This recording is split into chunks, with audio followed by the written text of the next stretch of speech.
लोकसभा चुनाव 2019 के मद्देनजर सियासी चहलकदमी तेज हो गई है। राजनीतिक दलों के प्रमुख रोजाना दर्जनों रैलियां कर रहे हैं। इस कड़ी में कांग्रेस पार्टी के अध्यक्ष राहुल गांधी उड़ीसा दौरे पर हैं। जब वह भुवनेश्वर एयरपोर्ट के बाहर निकल रहे थे, तभी एक ऐसी घटना घटी जिस पर सभी की निगाहें टिकी रह गयीं। एयरपोर्ट के बाहर पत्रकार और फोटोग्राफर राहुल गांधी का इंतजार कर रहे थे। जब वो बाहर निकले तो उनकी फोटो क्लिक करने की होड़ मच गई। इसी दौरान एक फोटोग्राफर सीढ़ियों से नीचे गिर गया। फोटोग्राफर को गिरा हुआ देखकर राहुल गांधी तुरंत उसके नजदीक गए और उसे हाथ देकर उठाया और यह घटना कैमरे में कैद हो गई। शिवसेना के वरिष्ठ नेता संजय राउत ने कांग्रेस में प्रियंका गांधी की नियुक्ति पर बयान दिया है। उन्होंने कहा कि कांग्रेस में प्रियंका गांधी को सही समय पर नियुक्त किया गया है और यह कांग्रेस के लिए ट्रम्प कार्ड हो सकता है। इसके साथ ही उन्होंने कहा कि राहुल गांधी ने कोई भी झूठा आश्वासन नहीं दिया है। कांग्रेस के लोगों का मानना है कि पार्टी की तरफ से लिया गया ये फैसला उत्तर प्रदेश में लोकसभा चुनाव में कांग्रेस को खासी सफलता दिला सकता है। इसके साथ ही संजय राउत ने क्या कहा, आइए सुनते हैं। अब तक तो नहीं दिया है क्योंकि अभी वो सत्ता पे नहीं है। पहले तो आश्वासन बहुत देते हैं लोग, कश्मीर से कन्याकुमारी तक, महंगाई से भ्रष्टाचार तक, राम मंदिर से समान नागरिक कानून तक। लेकिन जब हम सत्ता पे आते हैं तो ये भूल जाते हैं। राहुल गांधी अब सत्ता पे नहीं है तो अब उनका जो बोलना है, अब तक तो झूठ बात नहीं कही है, बाद में देख लेंगे। बात रही प्रियंका की, देखिए प्रियंका की वो कांग्रेस पार्टी का मामला है। अपने पार्टी में किसको नेतृत्व देना है, किसको बढ़ावा देना है, किसको प्रचार में लाना है, तो कांग्रेस पार्टी का निर्णय है प्रियंका गांधी के बारे में। और ज़रूर मैं मानता हूँ कि लोग इंतज़ार कर रहे थे प्रियंका कब राजनीति में आएगी, और उनको सही वक्त पर लाया है। और कांग्रेस के लिए ट्रम्प कार्ड है, कांग्रेस के लिए बोल रहा हूँ मैं। लेकिन अब जनता कितना स्वीकार करती है वो जल्दी पता चलेगा। सर, आपने ये कहा कि गांधी परिवार ने जो बलिदान दिया है उसके बारे में भी कोई कुछ भी कहे, गांधी परिवार का बलिदान इस देश के लिए जरूर रहा है, त्याग रहा है, शहादत रही है। पंडित नेहरू से लेकर राजीव गांधी तक, जो हमारे परिवार के या हमारे कुनबे के जो लोग देश के लिए काम करते वही शहीद होते, ऐसे नहीं। इस देश के लिए बहुत से लोगों ने across the party line ideology बलिदान और त्याग किया है, और उनका स्मरण करना और उनको रिस्पेक्ट देना, यही एक बड़े नेता की कामयाबी होती है।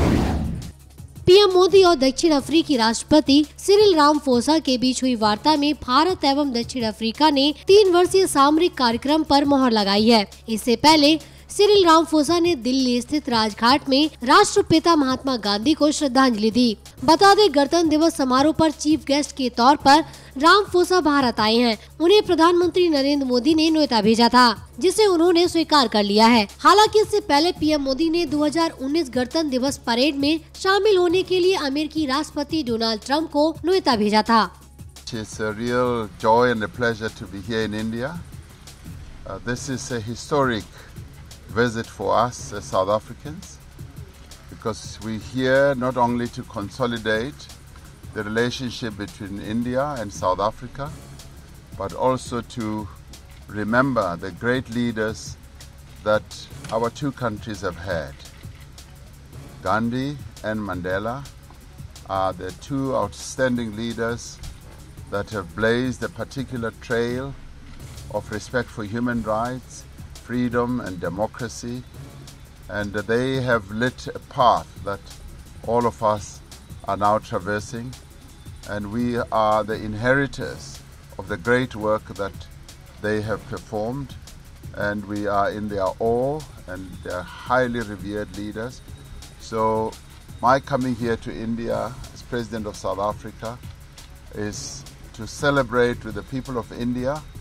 And I was rather pleased that Prime Minister Modi invited me, and I'm very, very happy to be here to be received by the President.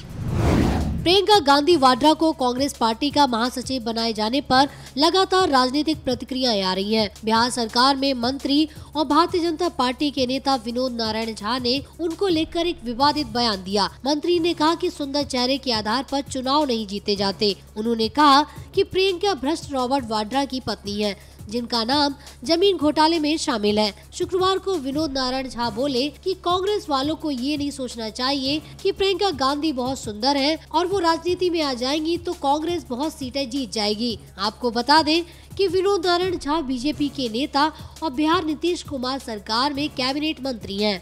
मैं आज भी सहमत हूँ कि कांग्रेस भारी गलतफहमी में जी रही है।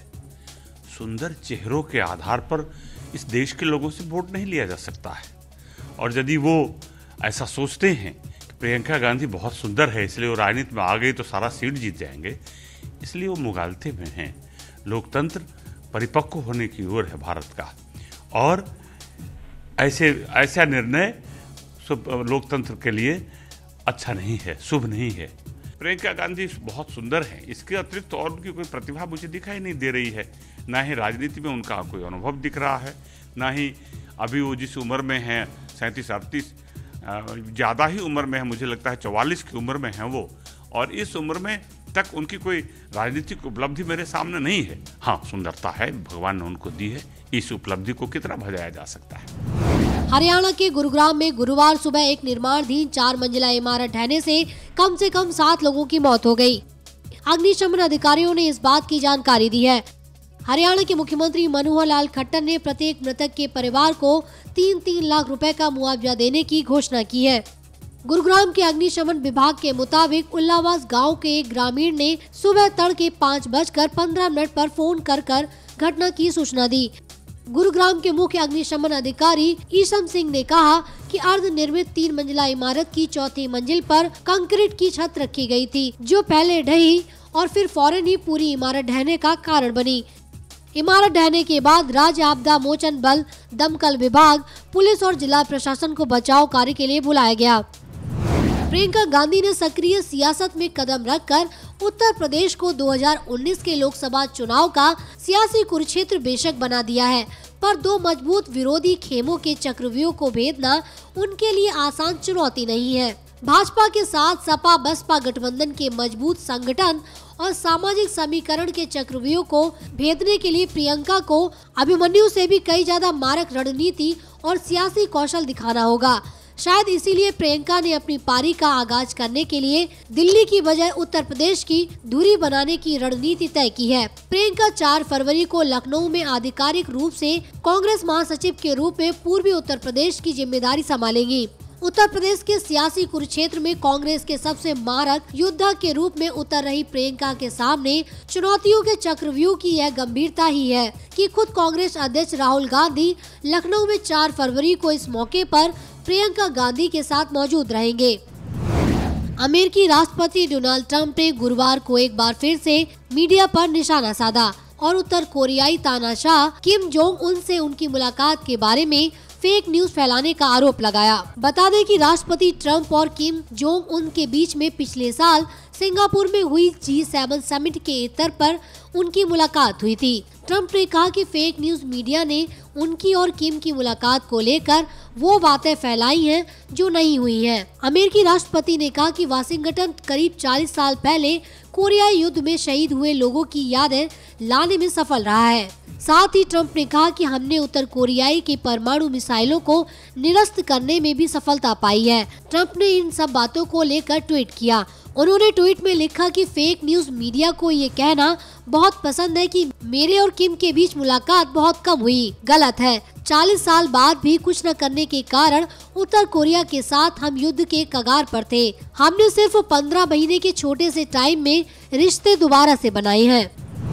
पूर्व मुख्यमंत्री भूपेंद्र सिंह हुड्डा के घर पर शुक्रवार सुबह सीबीआई ने छापा मारा। सीबीआई की टीम ने उनके शहर के डी पार्क स्थित घर पर छापा मारा और जांच में जुट गई। घर में पूर्व सीएम भूपेंद्र सिंह हुड्डा भी मौजूद थे। घर में ना तो किसी को अंदर जाने दिया गया और न ही किसी को बाहर निकलने दिया। छापे की इस कार्रवाई से शहर में सनसनी फैल गई। इसके अलावा दिल्ली एनसीआर में 30 अन्य ठिकानों पर भी एक साथ छापे मारे गए।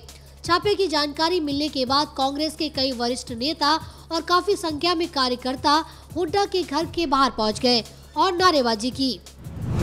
स्मार्टफोन निर्माता कंपनी वीवो ने अपेक्स 2019 कॉन्सेप्ट फोन को पेश कर दिया है। इस फोन में कोई भी फिजिकल बटन और सेल्फी कैमरा नहीं दिया गया है। खबरों के मुताबिक वीवो अपेक्स 2019 की पहली झलक मोबाइल वर्ल्ड कांग्रेस यानी MWC 2019 में दिखाई जाएगी। वैसे तो यह एक कॉन्सेप्ट फोन है, ऐसे में लॉन्च के समय इसमें कुछ बदलाव की उम्मीद है। यह फोन बिना नॉच या पंच होल डिस्प्ले के साथ आएगा, यानी यह फोन ऑल डिस्प्ले डिजाइन होगा। फिलहाल इसकी लॉन्च की तारीख और कीमत की जानकारी नहीं दी गई है, लेकिन कंपनी ने इसके कुछ फीचर्स के बारे में बताया है। जैसा कि हमने आपको बताया कि इसमें कोई फिजिकल बटन नहीं दिया गया है। इसमें किसी टास्क को अंजाम देने के लिए प्रेशर या डस्टर का सहारा लेना होगा। इस तकनीक को टच सेंसर कहा जाता है। कंपनी ने बताया इस फोन में इन स्क्रीन फिंगरप्रिंट सेंसर भी दिया जाएगा।